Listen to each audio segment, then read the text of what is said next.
Maintenant, rentrons dans ce que nous sommes en train de faire. Parce qu'il ne faut pas que nous puissions faire quelque chose qui nie ce que nous déclarons, qui nie la vérité biblique. Parce que notre façon de fêter la Pâque, je vais le dire sans mettre l'eau dans la bouche, nous sommes en train de contredire les Écritures. Pourquoi? Je sais que cet enseignement sera suivi sur Internet, sera suivi un peu partout à la télévision. Je m'aimerais cacher vraiment des vérités bibliques. Pourquoi? Parce que je fais des recherches et je crois que mes recherches sont vraies et réelles, parce que mes recherches se basent sur les saintes Écritures. Amen. Amen. Alors, nous allons examiner la réalité des traditions dont nous sommes habitués à utiliser ou la manière dont nous sommes habitués à fêter la fête de Pâques. Selon la tradition, nous autres, nous avons grandi dans l'Église catholique. La semaine de Pâques, on appelle la Sainte Semaine. Le jeudi de Pâques, c'est le jeudi saint, le vendredi saint, samedi saint. Donc, c'est vraiment une Sainte Semaine. Alors, selon cette tradition dont nous autres, nous avons acquis dans l'Église catholique, et c'est la même tradition qui est acceptée dans toutes les religions, Jésus a été arrêté le jeudi de la semaine sainte. Il est mort le vendredi de la semaine sainte et il est ressuscité le dimanche de la même semaine sainte. C'est vrai ou c'est faux la manière dont on doit traiter de fêter? Ouais, c'est comme ça. Jeudi, il est arrêté. Vendredi, il est mort. Dimanche, il veut ressusciter. Maintenant, ma logique est simple. Essayons de faire juste le simple calcul, le simple mathématique, pour savoir si réellement ce que nous faisons est exact. Vendredi, c'est quel chiffre? C'est 5. Ressuscité dimanche, c'est quel chiffre? C'est 7. En mathématiques, 7 moins 5, ça me donne combien? 2. Mais est-ce que Jésus-Christ a fait des jours dans la tombe? Non. Non, de la manière dont nous sommes en train de fêter, nous croyons que Jésus-Christ a fait des jours. C'est-à-dire que nous sommes en train de nier les Saintes Écritures. Amen. Je ne l'ai dit pas, je l'ai dit clairement, je ne passe pas par 4 chemins. Tout ça est sous calcul simple. Il y a un coup sur vendredi. Pour un jour, mon collègue au cas, il faut qu'on samedi. Là, nous comptons un jour.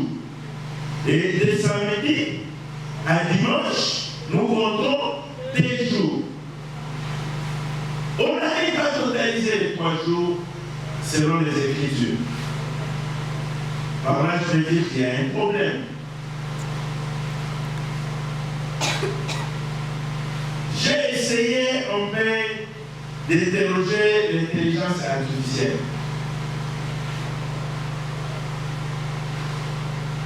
Dans l'IA, l'intelligence artificielle, lorsque j'ai interrogé, pour qu'on puisse peut-être me répondre aussi, l'intelligence artificielle va me donner une réponse exacte parce que là-bas, on croit qu'il y a probabilité d'avoir 90% d'une réponse exacte.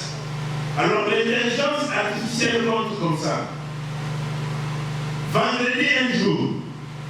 samedi 2 jours, dimanche 3 jours. Est-ce que c'est exact? Non. Non, c'est faux. C'est faux. C'est pas exact. Et c'est comme ça que nous avons aussi appris à compter lorsque nous étions jeunes. Jésus est mort le vendredi, le samedi c'est le deuxième jour, le dimanche 3e jour. Mais c'est faux! Parce que ça ne fait pas 3 nuits. Ça va faire que 2 nuits seulement. Et encore plus. Si nous essayons d'analyser les Écritures, à quelle heure Jésus-Christ est décédé? C'était les avant-midi ou les après-midi? Les après-midi, c'est exact.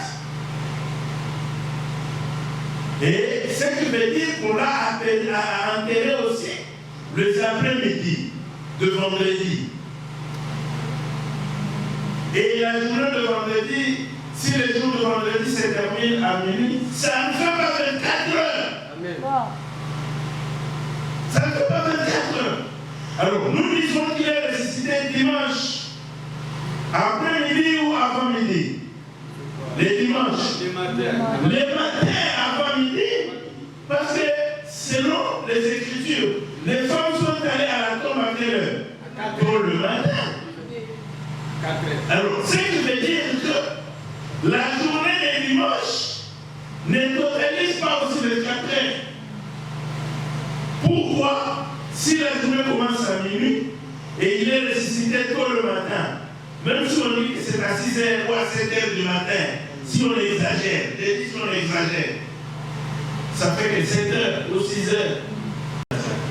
Donc, l'unique jour qui a fait 24 heures, c'est seulement le samedi. Là, nous disons qu'il y a un problème. Il y a un problème. Les Écritures ne sont pas respectées. Est-ce que vous êtes d'accord avec moi? Oui. Je suis en train de mettre d'abord les bases. Avant que je décolle, je commence à expliquer ce que j'ai expliqué. Je voudrais que nous puissions nous mettre réellement tous ensemble d'accord sur tous ces points-là.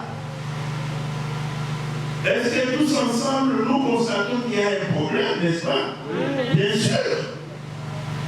Alors, nous devons chercher maintenant la solution dans la Bible.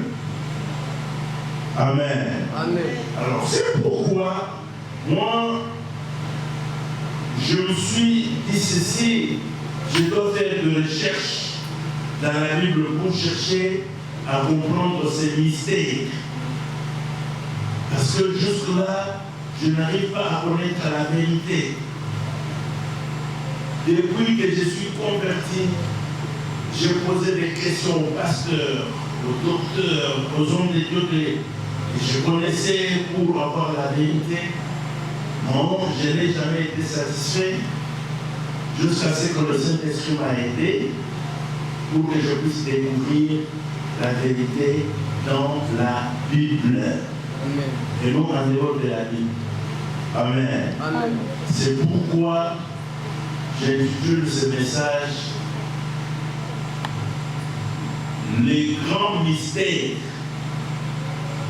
du jour de la mort et de la résurrection de Jésus-Christ. Les grands mystères, je l'appelle vraiment grand mystère. Pourquoi? Parce que nous sommes habitués à traiter de la manière dont nous connaissons, donc de génération en génération, de siècle en siècle. On n'a jamais fait l'effort de chercher à comprendre la vérité. Les grands mystères du jour de la mort et de la résurrection. Parce que si le jour de la mort est fauché, c'est que le jour de la résurrection ne sera pas exact. Donc la vérité doit commencer par le jour de la mort. Et en ce moment-là, on comprendra le jour de la résurrection. Amen. Amen. Alors, nous allons commencer par notre première lecture. Nous sommes dans Matthieu chapitre 12. Matthieu chapitre 12, nous lisons le verset 39 et 40. Matthieu chapitre 12, le verset 39 et 40.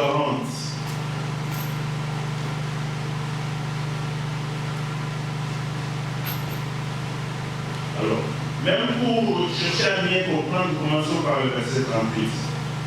Commençons par le verset 38. Je vais lire au nom de Jésus-Christ. Alors, quelques-uns des scribes et de pharisiens prirent la parole et dirent, Maître, nous voudrions te voir faire un miracle. Le verset 39. Il leur répondit, qui répond? C'est Jésus. Donc, Jésus leur répondit, une génération méchante et adultère demande un miracle. Il ne lui sera donné d'autre miracle que celui du prophète Jonas. Le verset 40.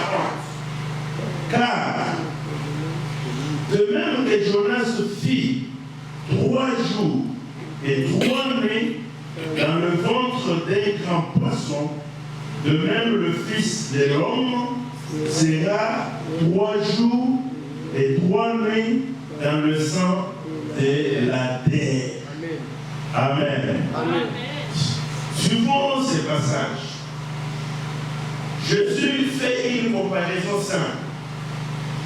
De même que Jonas a fait 3 jours et 3 nuits dans le ventre du poisson, c'est de la même manière que le Fils de l'homme fera 3 jours dans le sein de la terre. Et ça, c'est lorsqu'on pose où on demande à Jésus de faire un miracle. Alors Jésus leur dit qu'il n'y aura plus un autre plus grand miracle que celui-là. Le plus grand miracle que je vous donne, c'est le miracle qui est comparé au miracle de Jonas. Jonas a fait 3 jours dans le ventre d'un poisson, il a survécu, et 3 nuits, et de la même manière, le Fils de l'homme, c'est-à-dire Jésus-Christ lui-même, le plus grand miracle qu'il fera, il fera aussi 3 jours et 3 nuits dans le sang de la terre. Alléluia. Amen. Par là, Christ voulait dire quoi? Ce miracle-là va attester que je suis le Messie.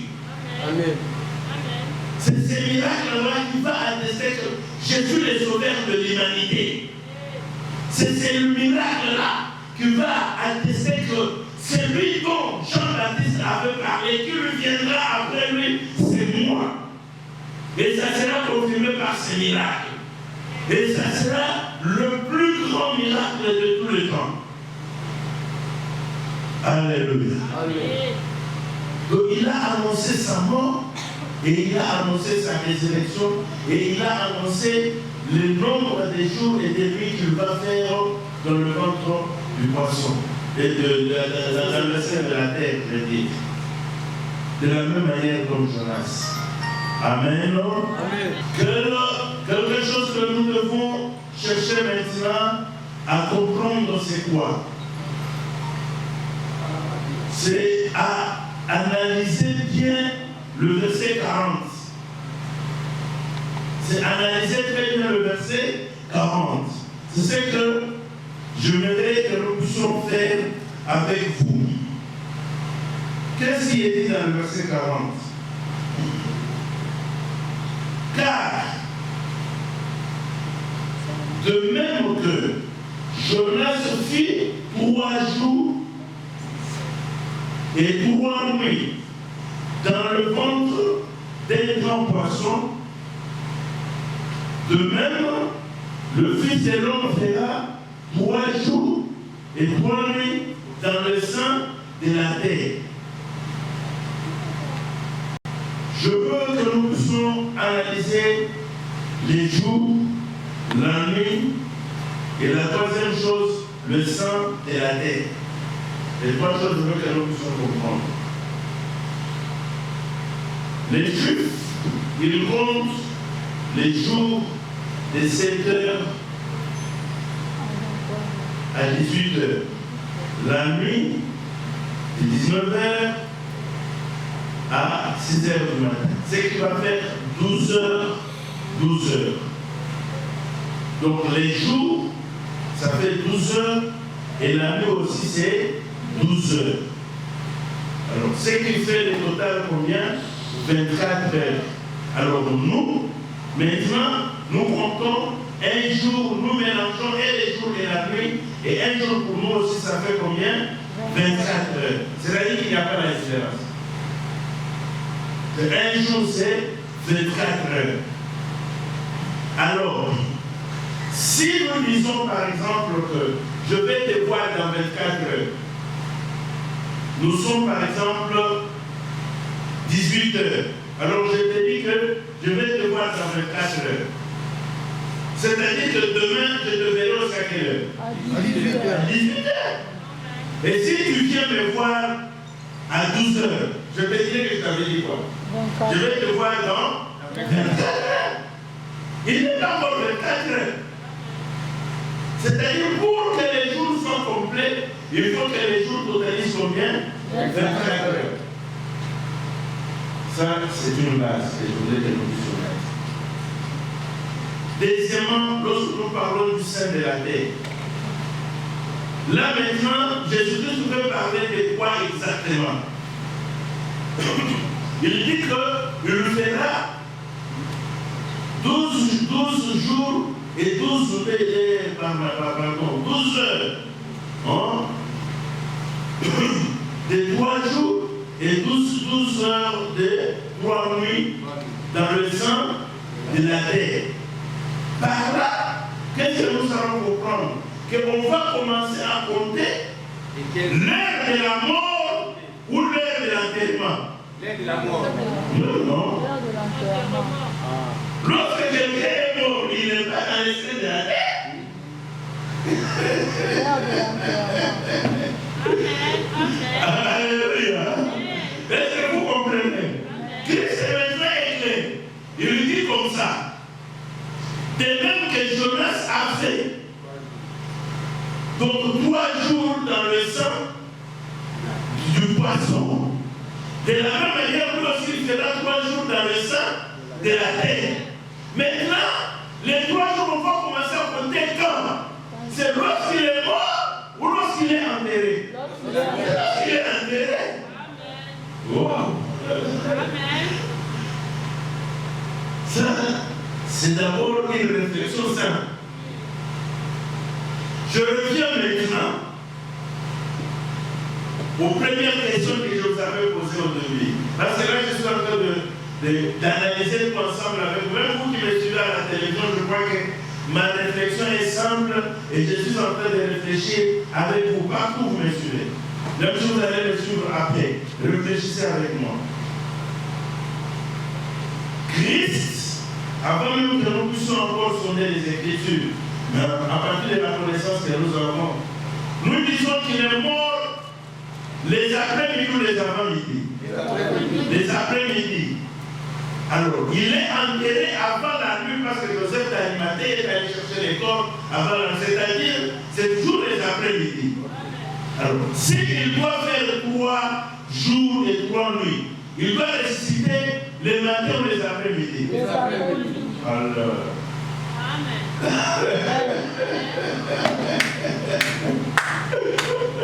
C'est une réflexion simple. Alors vous allez me dire, mais les soldats aller au matin, nous allons revenir. Parce que là, maintenant, nous allons entrer dans l'enseignement et dans les Écritures. Parce que là, je voulais juste détruire la tradition que nous avons pour vous montrer que nous sommes dans l'erreur. Et cette tradition-là n'est pas exacte. Parce que si nous voulons compter 24 heures, c'est à la même heure qu'on l'a enterré, et c'est à la même heure qu'il doit ressusciter. Pour totaliser 24 heures. Parce que si Christ parle de 3 jours et 3 nuits, donc il parle de 1 jour de 24 heures exactes. Pas moins d'1 minute, pas plus qu'1 minute. 24 heures exactes et chaque heure a 60 secondes.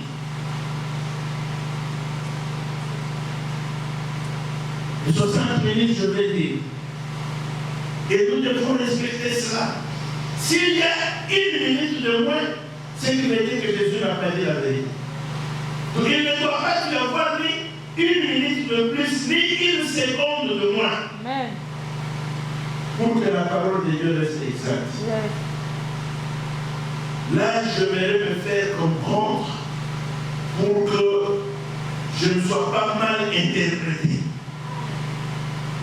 C'est pourquoi je suis en train de mettre les bases, les fondements qu'il faut pour que je ne sois pas mal interprété. Amen. Amen. C'est pourquoi la Bible nous recommande de sonder les Écritures. C'est ça. Si nous allons dans 1 Thessaloniciens chapitre 5, le verset 21, 1 Thessaloniciens 5, 21, on dit d'examiner toutes choses. C'est ce que la Bible nous recommande. C'est-à-dire toutes choses que nous faisons, nous devons examiner. Et c'est ce que moi je fais. J'ai commencé à examiner toutes choses. Et la Bible dit, retenez ce qui est bon. Rejetez ce qui n'est pas bon, ce qui est mauvais, ce qui est faux. Et lorsque nous disons que Christ a fait 3 jours, et 3 nuits selon les Écritures, alors si on dit que les morts vendredi, il est ressuscité dimanche matin, ce n'est pas vrai. Amen. C'est faux. Ce n'est pas vrai. Alléluia. Amen. Tout celui qui aura des questions à me poser, je suis disposé, même mon numéro de téléphone est à la télévision. Vous m'appelez et je vais défendre les Écritures comme ça c'est tout. Amen. Amen. Dans Actes des Apôtres, chapitre 17, verset 11, on nous parle des Juifs de Bérée. Qu'est-ce que la Bible dit? Actes 17, verset 11. Les Juifs de Bérée examinaient les Écritures. Ils n'acceptent pas n'importe quoi. Ils vérifient. Est-ce que ce qu'on nous enseigne est exact? C'est ça, c'est le rôle de chrétien. C'est ça ce que nous devons être. Et c'est ce que nous sommes l'habitude de faire est exact. Est exact. Nous devons examiner pour savoir si ce que nous faisons est réel. Alors, en examinant, nous avons trouvé qu'il y a un problème que nous devons résoudre. Je crois que tout le monde est d'accord avec moi. Il y a un problème que nous devons résoudre. Le problème, c'est quoi? Jésus-Christ avait bien déclaré qu'il fera 3 jours dans la tombe. Et les 3 jours, ce qui veut dire un nombre d'heures, c'est ça doit être 72 heures exactes, pas plus, pas moins. N'enlevez même pas une seconde, même pas une minute. Ça doit être 72 heures. Donc 24 heures, 24 heures, 24 heures. Donc 24 multiplié par 3, ça nous donne 72. Ou 72 heures dans notre français belge. Et si ce n'est pas comme ça, cela veut dire qu'il y a un problème. Il y a un problème, et ce que nous avons l'habitude de faire n'est pas du tout exact. Amen. Vous savez, dans Matthieu chapitre 15, verset 6, Matthieu chapitre 15, verset 6, qu'est-ce que Jésus nous dit? Vous annulez ainsi la parole de Dieu au profit de votre tradition. Vous annulez la parole de Dieu au profit de votre tradition. Matthieu 15, 6. Donc, ce que nous avons l'habitude de faire là, on annule la parole de Dieu au profit de la tradition, parce que au contraire de tout et nous les gardons comme ça parce que nous sommes déjà habitués. Et on me dira, quelqu'un même m'a écrit lorsque je fais un message sur les réseaux, il dit, mais c'était une tradition qui est fêtée, qui est millénaire, et toi tu veux le changer. Moi je dis, je ne change rien, mais j'aimerais juste prêcher la parole de Dieu et dire la vérité. Alléluia. Je ne change rien, mais je vais juste proclamer la vérité. Parce que la tradition ne peut pas annuler la parole de Dieu. Amen. Amen. Alléluia. Amen. Parce que Jésus-Christ nous a prévenus. En Marc chapitre 7, verset 13. Marc chapitre 7, verset 13. On n'annule pas la parole de Dieu au profit de notre tradition. Nous n'avons pas les droits. Nous n'avons pas les droits parce que Jésus-Christ lui-même a mis le fondement. Jean chapitre 2, verset 19 à 21. Qu'est-ce que Jésus-Christ nous dit? Jean chapitre 2, verset 19 à 21. C'est Jésus-Christ lui-même, il a mis le fondement et nous devons nous baser sur les saintes Écritures. Oh là là. Je vais lire Jean chapitre 2, je vais dire versets 19 à 21. Qu'est-ce que Jésus dit? Jésus leur répondit, détruisez ces temples, et en 3 jours, je les relèverai. Les Juifs disent, il a fallu 46 ans pour bâtir ce temple. Et toi, en 3 jours, tu les relèveras. Non, il parlait du temple de son corps. Il parlait du temple de son corps. Qu'après 3 jours, il sera ressuscité. C'est clair.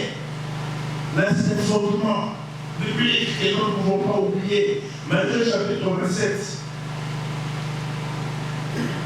verset 63. Matthieu 27, 63. Là, Jésus-Christ était déjà mort et enterré. Mais, écoutez ce que déclare le sacrificateur. Matthieu chapitre 27, verset 63. Si vous voulez mieux comprendre, vous pouvez commencer au-dessus. Moi, j'ai lu seulement le verset 63 pour nous faire comprendre. Donc, Seigneur, nous nous souvenons que cet imposteur, l'imposteur dont on parle, c'est Jésus, a dit, quand je le vivais encore, après 3 jours, je ressusciterai. Même les ennemis avaient retenu. Même les ennemis de Jésus, ils avaient retenu sa parole, qu'il avait déclaré, après 3 jours, je ferai quoi? Je ressusciterai. Mais ce que nous faisons là, ce n'est pas 3 jours. Comment? Amen. Amen. Nous devons compter 3 jours. Mais ce que nous sommes en train de faire en pratique ne reflète pas la réalité. Là, je continue toujours avec la base. Marc chapitre 8, verset 31. Marc chapitre 8, verset 31. Alors, il commença à leur apprendre qu'il fallait que le Fils de l'homme souffrit beaucoup, qu'il fut rejeté par les anciens, par les principaux sacrificateurs et par les scribes, qu'il fut mis à mort et qu'il ressuscita 3 jours après. Donc, si on dit 3 jours après, nous devons compter un jour de 24 heures. Amen. Un jour de 24 heures. Ce n'est pas que il est mort à 15 heures, il ressuscite le matin, nous comptons que ça fait déjà un jour mort. Et si nous suivons la logique d'aujourd'hui, vendredi les après-midi, on l'a enterré parce que nous avons compris déjà. Le Seigneur, nous allons analyser l'heure de la mort, nous allons y arriver. S'il était enterré à 15 heures, ou à 16 heures, ou à 17 heures, disons les après-midi, par exemple. Et il le ressuscite le matin, même si c'était à 6 heures du matin. Alors, nous comptons vendredi, par exemple, 15 heures, jusqu'à minuit, ça fait combien d'heures? Vendredi, 15 heures, jusqu'à minuit, ça fait combien d'heures? 9 heures. 9. Pas même la moitié d'un jour. Pas même la moitié. 9 heures seulement. Et samedi, là, c'était jour entier. Maintenant, dimanche de matin, dès minuit, s'il est ressuscité à 5 heures ou à 4 heures, ou à 7 heures, même s'il faut exagérer, on exagère à 7 heures. Ça va faire combien d'heures? 7 heures. Alors, si on fait maintenant 7 heures, plus 9 heures, plus 24 heures de samedi, donc on prend dimanche 7 heures. Par exemple, on exagère. Samedi, 24 heures. 7 plus 24, ça nous fait déjà combien? 31. Calcul mental, les élèves, les étudiants. 31. Et plus 9, ça fait 40. Ça ne fait pas 72. Même pas. Combien de jours de perte?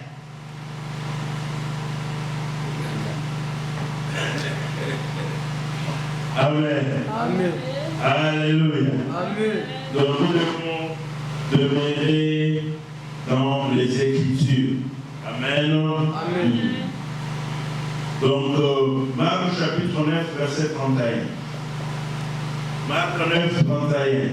Ils le feront mourir et 3 jours après qu'il aura été mis à mort, il ressuscitera. 3 jours après. Je suis en train de donner beaucoup de versets pour confirmer que ça doit être que 3 jours de 24 heures. Ça ne doit pas être un jour de 24 heures. Amen. Amen. 3 jours de 24 heures. C'est très important. Donc, tout le verset que nous avons partagé nous démontre que Christ devrait faire que 3 jours dans la tombe avant la résurrection. Et chaque jour devrait avoir au moins 24 heures. Alors, pour que nous puissions maintenant aller vers la vérité pour comprendre les jours de la mort et de la résurrection de Jésus-Christ, commençons d'abord par chercher à comprendre l'heure de la mort de Christ. Amen. Commençons par analyser les moments exacts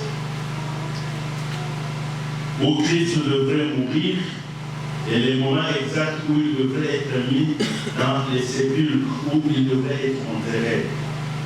Parce que ces moments de l'enterrement doivent exactement coïncider avec le moment de la résurrection. S'il est enterré le matin, il va ressusciter le matin. S'il est enterré le soir, il doit ressusciter le soir. S'il est enterré à midi, il doit ressusciter à midi. S'il est enterré à 18h, il doit ressusciter à 18h. Ça, c'est sans contredit. Et tous, nous devons nous mettre d'accord là-dessus pour compter 24 heures exactement. Nous sommes dans Luc chapitre 24 et 23, je veux dire, versets 44 à 46. Nous sommes dans Luc chapitre 23, versets 44 à 46. Luc 23. Vous y êtes déjà? Versets 44 à 46. Il était environ la 6e heure. La 6e heure pour nous, c'est quelle heure aujourd'hui? Parce que là, c'est la 6e heure des Juifs, des jours. Les jours des Juifs.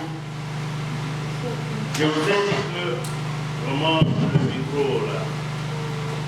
Je vous ai dit que les jours, oh my God, ça ne va pas. Je vous ai dit que les jours pour les Juifs commencent à 7 heures.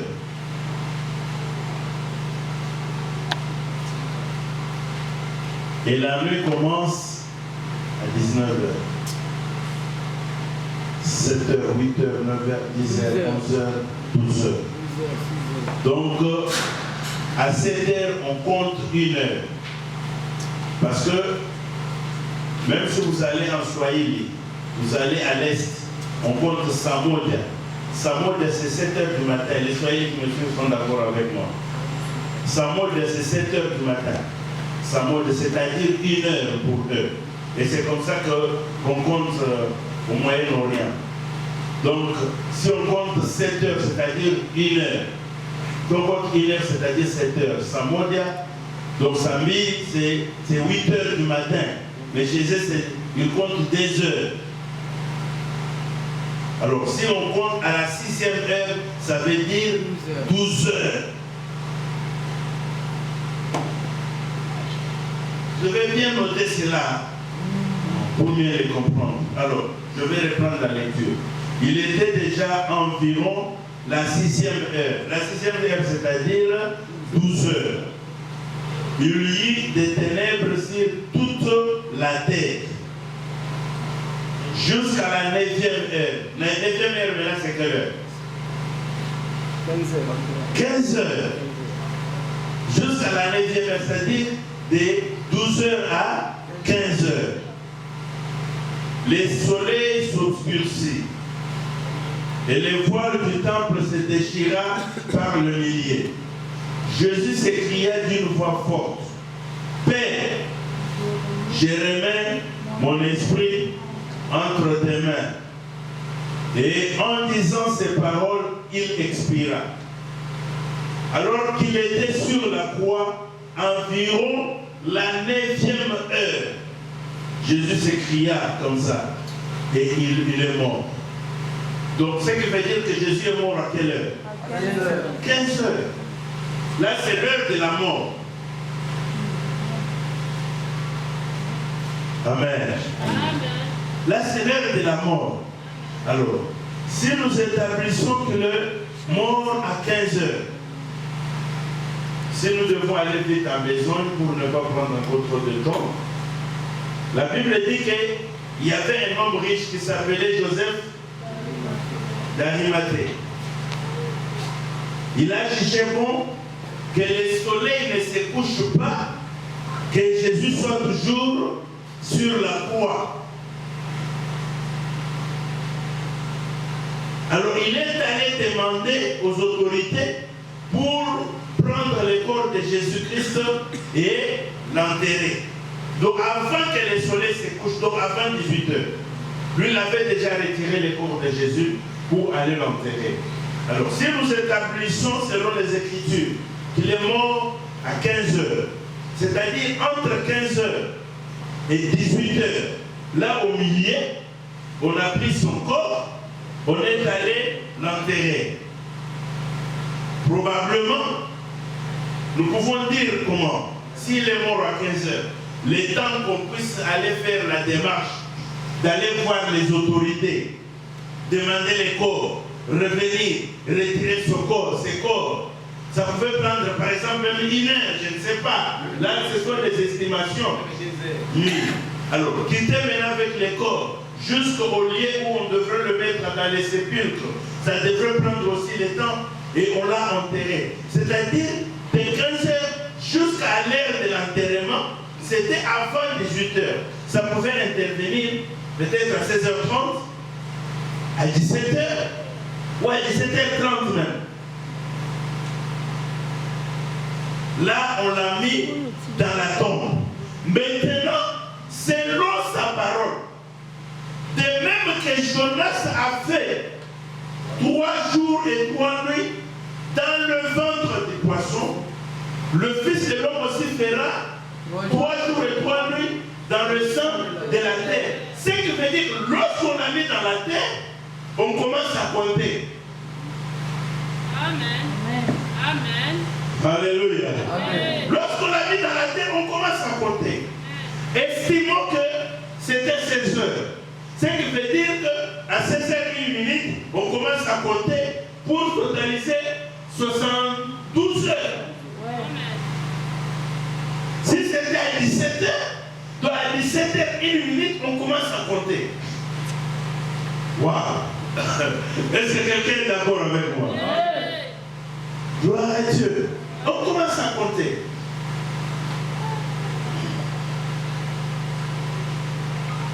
Amen. Alléluia. Amen. Je veux maintenant aller d'abord quelque part pour voir selon les Écritures pourquoi nous disons qu'il est ressuscité dimanche matin. Prenons Luc chapitre 24 verset 1.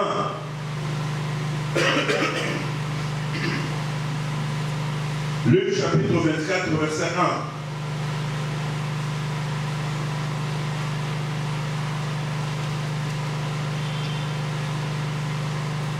Nous lisons.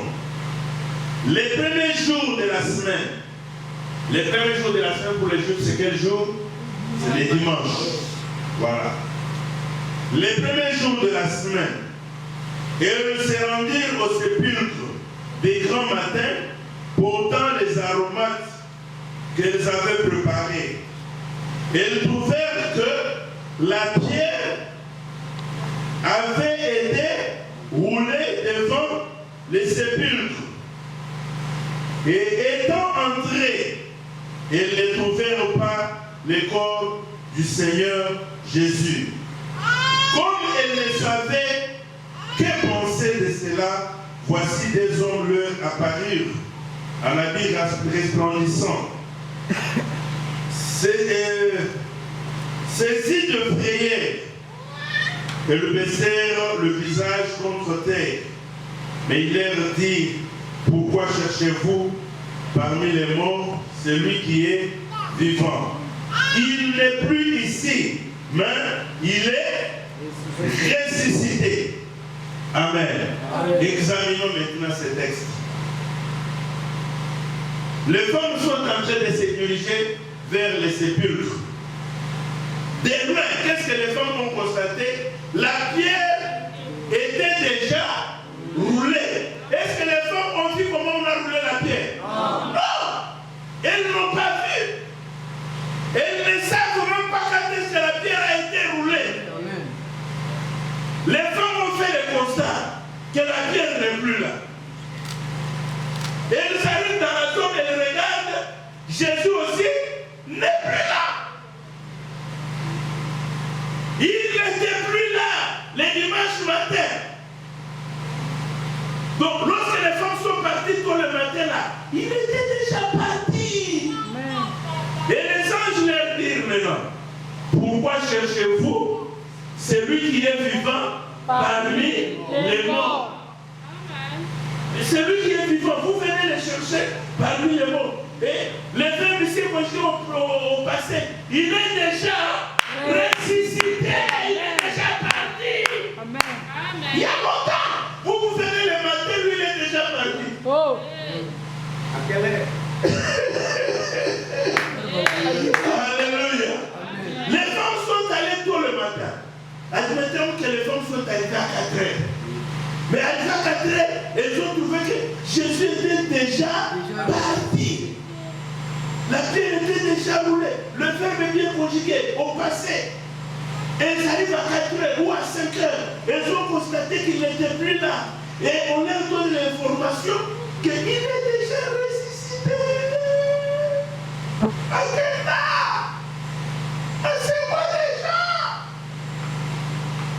Vous venez chercher quelqu'un qui est déjà ressuscité parmi les morts. Amen. Il n'est plus ici. Et vous allez voir, les Écritures sont nombreuses. Et toutes les Écritures, dans les 4 évangiles, si vous allez lire, vous allez voir le verbe est toujours conjugué au passé. Que les femmes ont trouvé que Jésus-Christ était déjà ressuscité. Il était déjà parti. Amen. Les femmes n'ont pas vu Jésus ressuscité. personne ne pouvait voir Jésus ressuscité. Amen. Je vais vous raconter un peu selon les Écritures.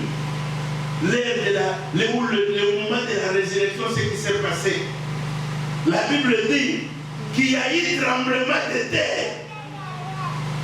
Les gardiens, les militaires qui gardaient la tombe, qu'on avait mis là pour dire, ils vont empêcher la résurrection, parce que Jésus avait dit que 3 jours après, il faut ressusciter. On a mis les militaires pour garder la tombe. Ils ont pris fuite. Amen. Oh. Amen.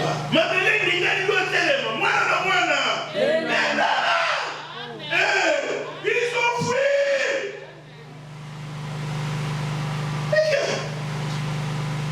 Pendant que Jésus a ressuscité, personne n'était là. Amen. Parce que le mouvement des anges, le mouvement du Saint-Esprit, la terre tremblait, la puissance qui était là, personne ne pouvait la supporter. Amen.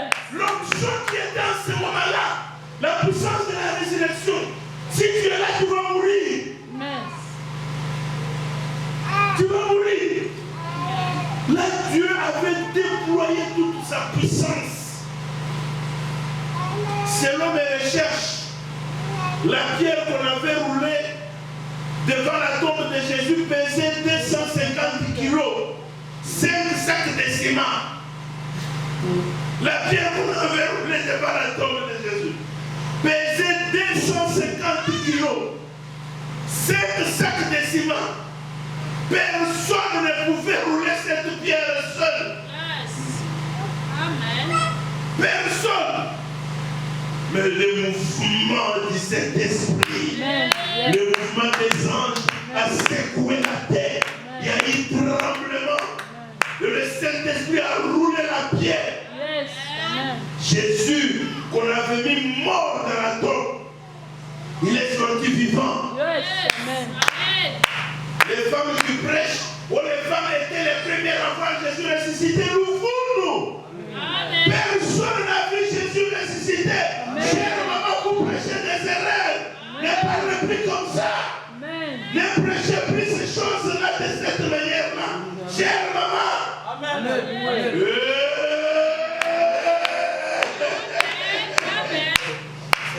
Les militaires ont fui avec les armes. Personne ne pouvait supporter cette puissance-là qui s'est manifestée ces jours-là. Les femmes ont fait les constats. Les femmes étaient les premières à faire les constats que Jésus est ressuscité. Elles étaient les premières à constater la résurrection. Elles étaient les premières à avoir l'information auprès des anges. Christ est déjà parti. Amen. Amen. Par là maintenant, je veux vous amener à comprendre les jours et l'heure de la résurrection. C'est là où il y a le mystère. Mais je crois que les bases que nous avons mis nous ont aidés à mieux comprendre les choses. Amen. Amen. Amen. Alléluia. Amen. Pour mieux comprendre cette affaire, je vous amène à lire des Écritures dans la Bible. Des Écritures dans la Bible. Nous sommes d'abord dans Marc chapitre 16, versets 1 à 2.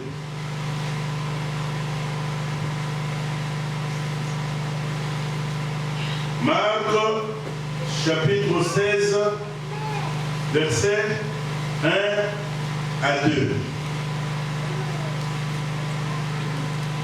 Ici, soyez très attentifs. Très attentifs.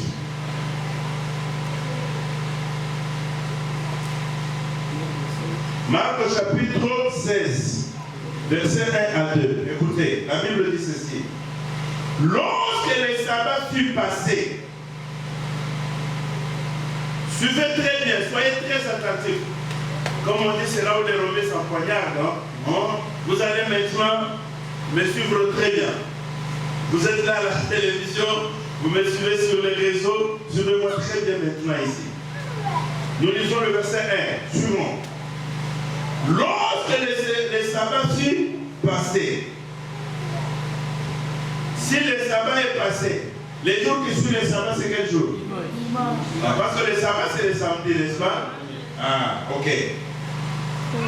Marie de Magdala, Marie mère de Jésus, et Salomé achetèrent des aromates afin d'aller embaumer Jésus. Suivez-moi d'abord très bien. Analysons ce passage. Analysons ce passage. Je reprends la lecture. Je veux qu'on analyse ensemble.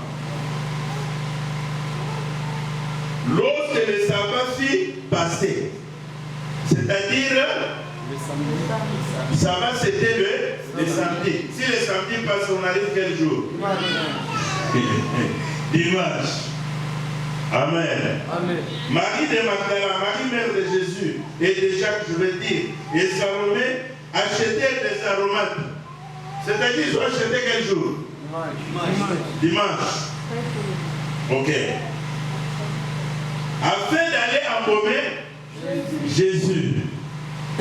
Point. Le verset 2. Vous êtes dans la Bible?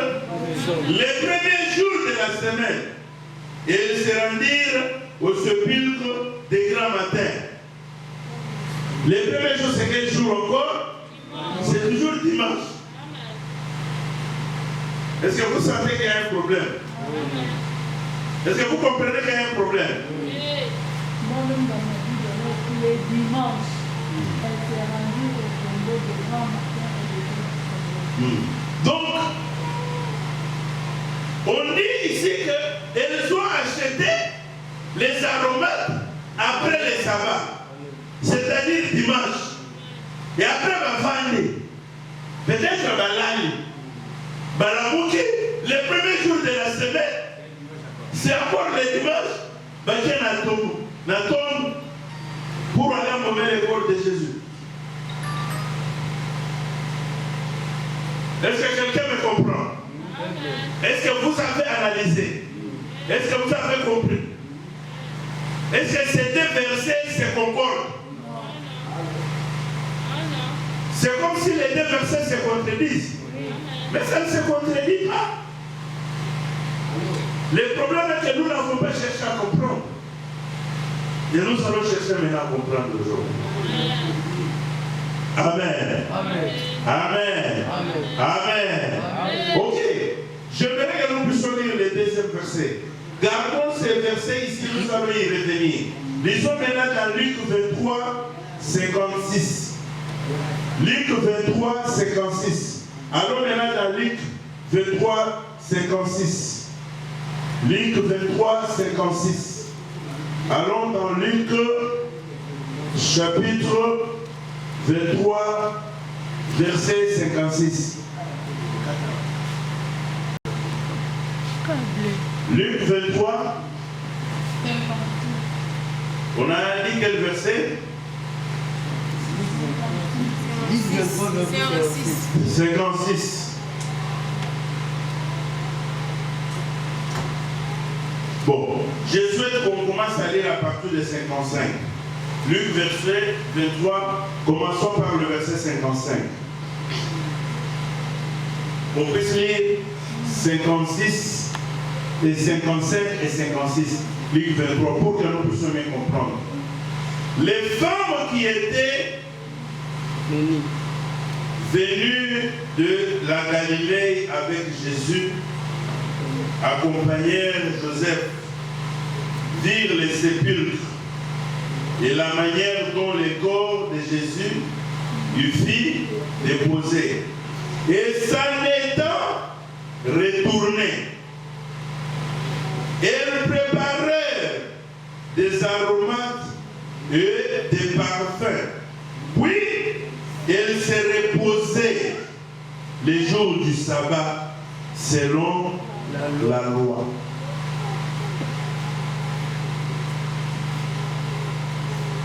Est-ce que vous me suivez? Amen. On dit qu'elles se reposèrent quel jour? Ici, on nous dit quoi? Elles ont acheté des aromates. les jours de sabbat. Suivez-moi très bien. Ces femmes ont accompagné Joseph d'Arimathée lorsqu'on est allé enterrer Jésus. Et elles ont vu là où on a enterré Jésus. Et elles sont rentrées chez elles. Parce que c'était le soir. Les boutiques, les magasins sont fermés. Maintenant, on dit quoi? Si tu analyses les Écritures, les lendemains, ils vont acheter des aromates et se reposer quel jour? Les jours des sabbats. Et après les sabbats, ils vont maintenant aller à la tombe. Les premiers jours de la semaine. Donc, les deux passages ici se complètent. Mais si vous ne faites pas attention, vous allez comprendre s'ils se contredisent. C'est pourquoi je vais vous expliquer comment les deux passages se complètent. Allons dans le Lévitique chapitre 23.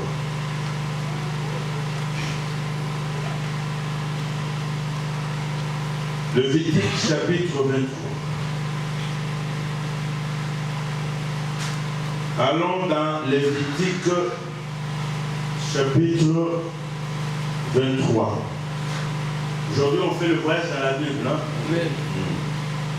Lévitique chapitre 23.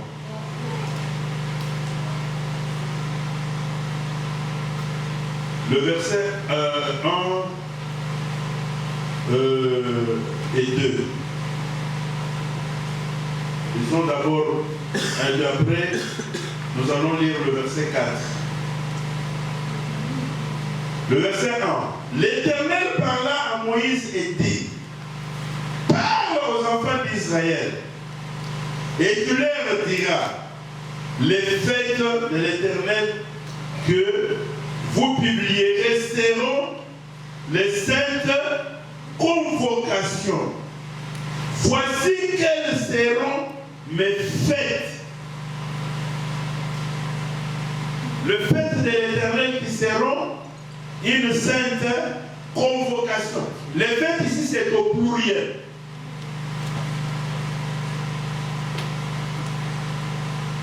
Et ces fêtes-là sont appelées une sainte convocation. Allons au verset 4. Voici les fêtes de l'Éternel, les saintes convocations que vous publierez à leur temps fixé. Les premiers mois, les 14e jour du mois, entre les deux soirs, ça sera le Pâques de l'Éternel. Maintenant, la Pâque ici, c'est la Pâque juive. Cette Pâque juive tombe quel jour? 14e jour du premier mois. Maintenant, suivez. Et la 15e jour de ces mois, ça sera la fête de pain sans levain. Donc, vous écoutez, les 14e jour, c'est la Pâque. C'est une fête. Les 15e jour aussi, c'est une fête. Et les 15e jour, c'est le fête de pain sans levain. Est-ce que quelqu'un me suit?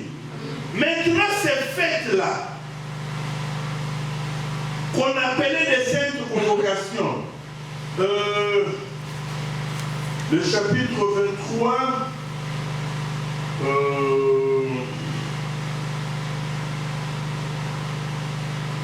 allons, le verset 41, chapitre 23, le verset 41.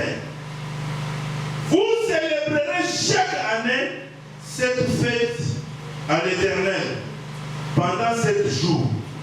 C'est une loi perpétuelle pour vos descendants.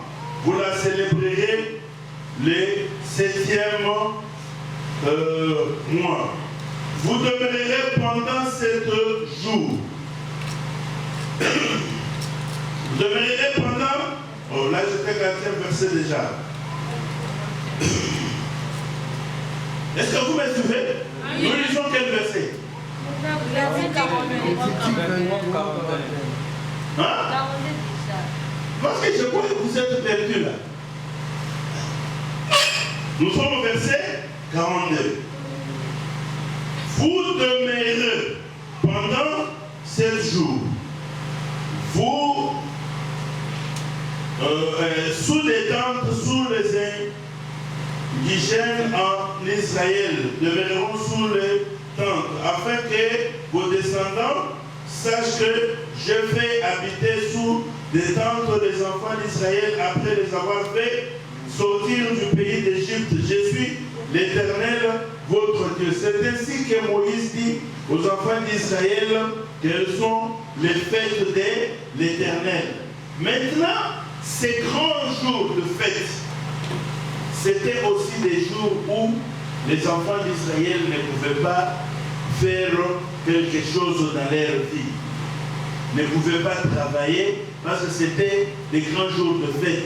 Et ces jours, on les appelait aussi les jours des sabbats, parce que c'était des jours de grandes fêtes, des jours où on ne faisait rien.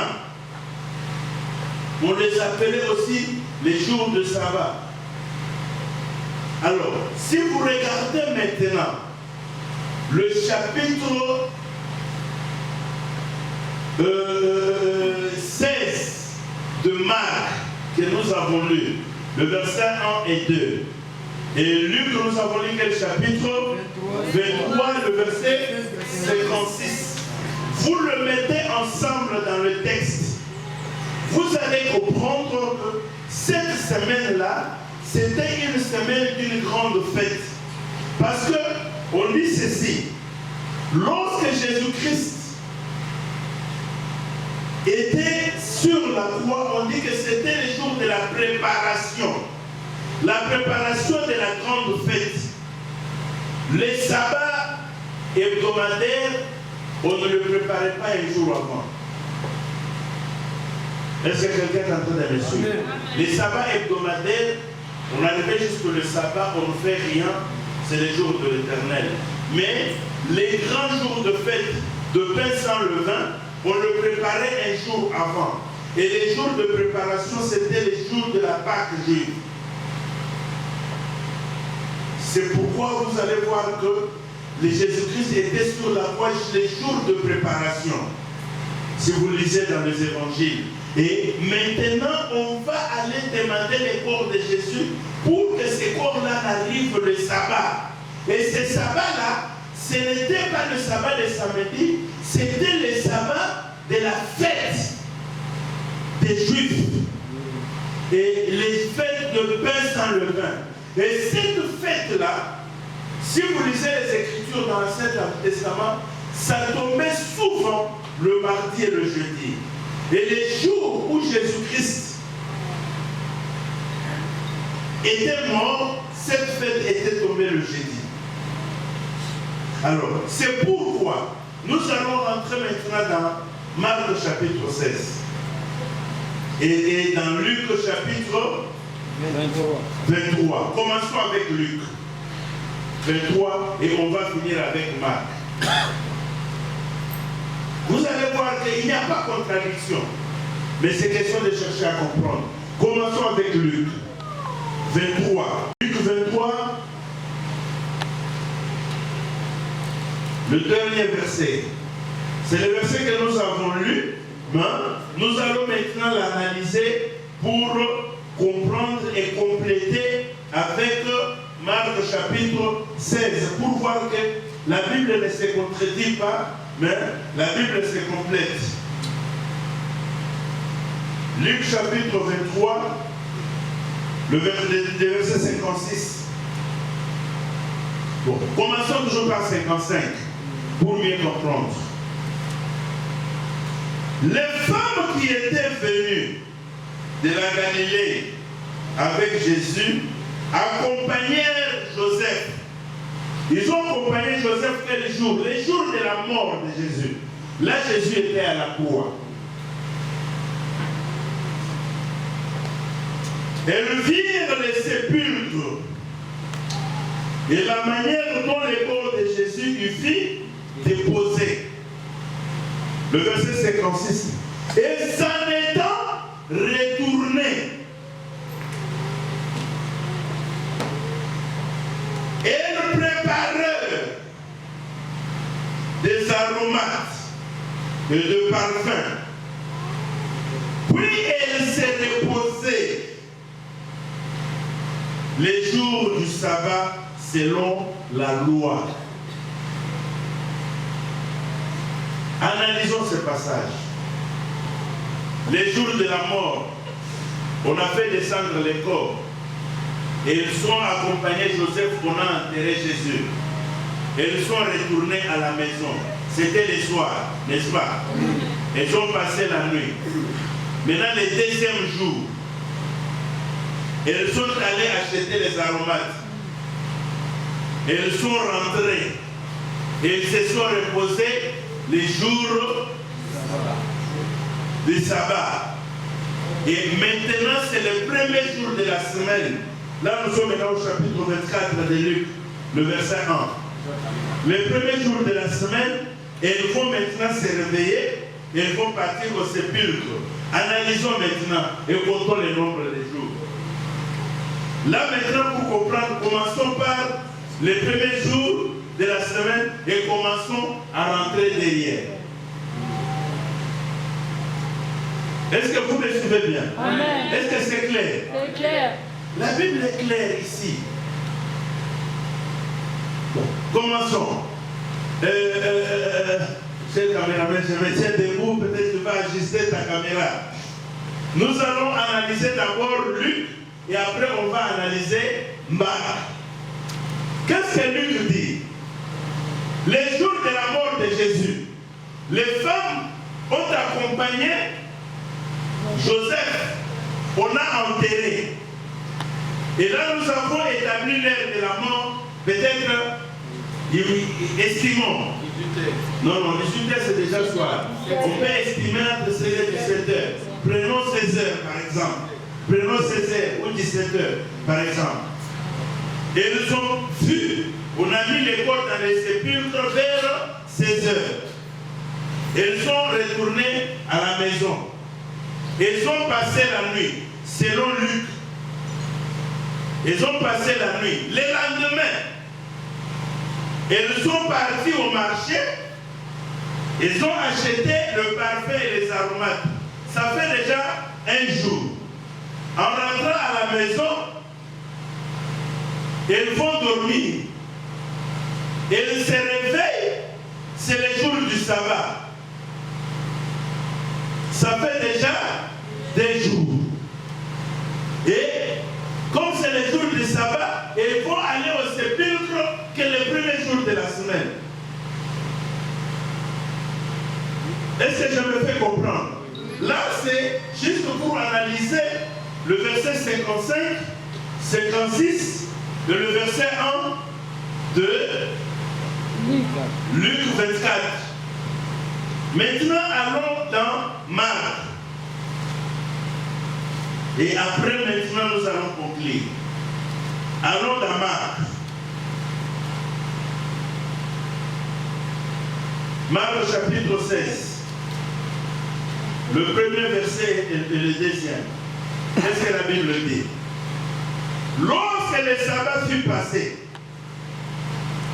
ici maintenant, le sabbat dont on parle ici, ce n'est pas le sabbat de samedi. Amen. Mais c'était la fête de pain sans levain. Lorsque le sabbat fut passé, Marie de Magdala, Marie mère de Jacques et Salomé achetèrent des aromates afin d'aller embaumer Jésus. Maintenant, ils ont acheté quel jour? C'était après les sabbats. Donc c'est-à-dire que Marc et Luc disent la même chose. Et le premier jour de la semaine, ils sont allés au sépulcre. Ce qui veut dire qu'ils ont acheté un jour après le sabbat. Et le jour qui suivait, c'était encore le sabbat de samedi. Et ils devaient encore se reposer.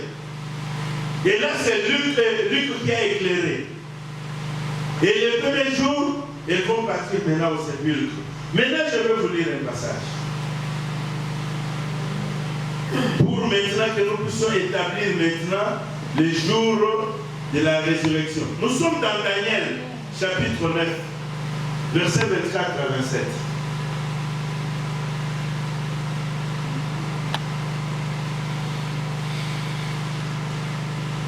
Nous sommes dans Daniel, chapitre 9, verset 24 à 27. Lorsque nous allons comprendre Daniel, après maintenant nous allons compter les jours. Qu'est-ce que Daniel nous dit? Daniel chapitre 9,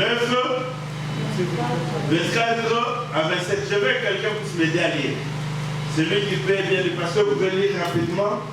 Daniel chapitre 9, quelqu'un peut m'aider à lire rapidement. Ce sont 70 semaines qui ont été fixées par ton. Non, prends les micros, maman, lis à haute voix, lis à haute voix. Est-ce qu'on peut donner des micros, maman? Okay.